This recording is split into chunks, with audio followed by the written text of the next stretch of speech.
नमस्कार मंडळी. तर आत्ता मी बनवते केक. कारण 2 केळी होती, जी केळी खूप पिकलेली होती. सो मी ठरवलं की आपण केक बनवूया. सो आपल्याला काय करायचं आहे, 2 केळी घ्यायचे पिकलेली, काटा चम्मच घ्यायचा आहे, त्याच्याने आपल्याला स्मॅश करून घ्यायचे. काय पाहिजे? हां हां घे.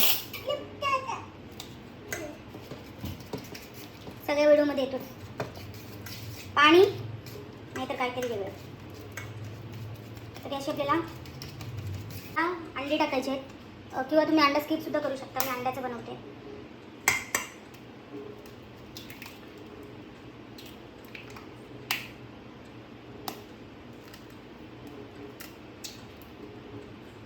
दोन अंडे घेतले आणि ही गावठी अंडे आहेत.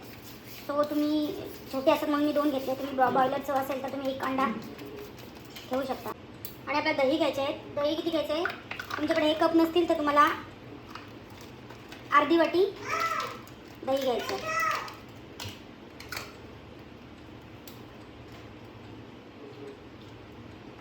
दोन वाट्या घेतल्यात दही.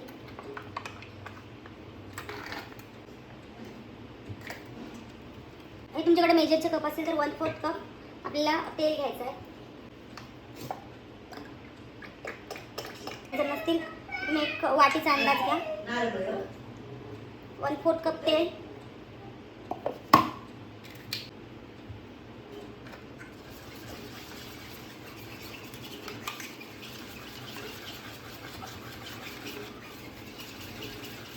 आणि विदाऊट आज आपण मैदा आणि व्हीट फ्लोअर गव्हाचं पीठ न घालता आपण करतो, आपण रव्याचं करतोय. तो खूप हेल्दी आहे. लहान मुलांना सुद्धा तुम्ही देऊ शकता.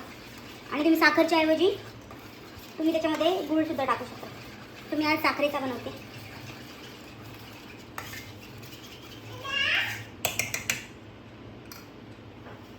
साखर टाकायची किंवा तुमच्या टेस्ट अकॉर्डिंग तुम्ही किती गोड खाता त्यानुसार. अर्धी वाटी साखर चांगल्या प्रकारे मिक्स करून घ्यायचं आहे. आणि साखर तुम्ही जर तुम्हाला बारीक करायची तर तुम्ही थोडी एक मिक्सरला फिरून लावली तरी चालेल, आणि अशी टाकली तरी चालेल. अशी पण वेगळं आहे. आणि आपल्याला 1 वाटी म्हणजे 1 कप आपल्याला रवा घ्यायचा आहे, बारीक रवा.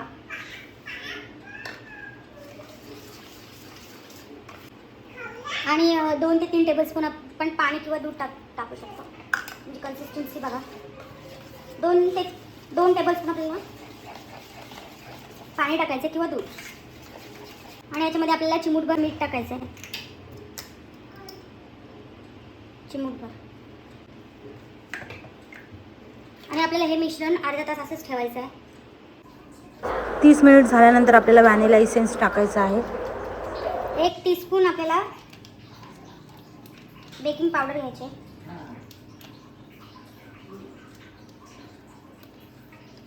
आणि अर्धा टीस्पून सोडा, बेकिंग सोडा.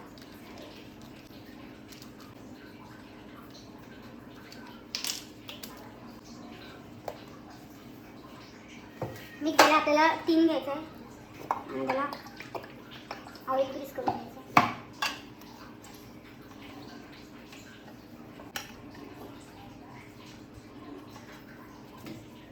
आणि आपल्याला याच्यामध्ये पोर करायचं आहे.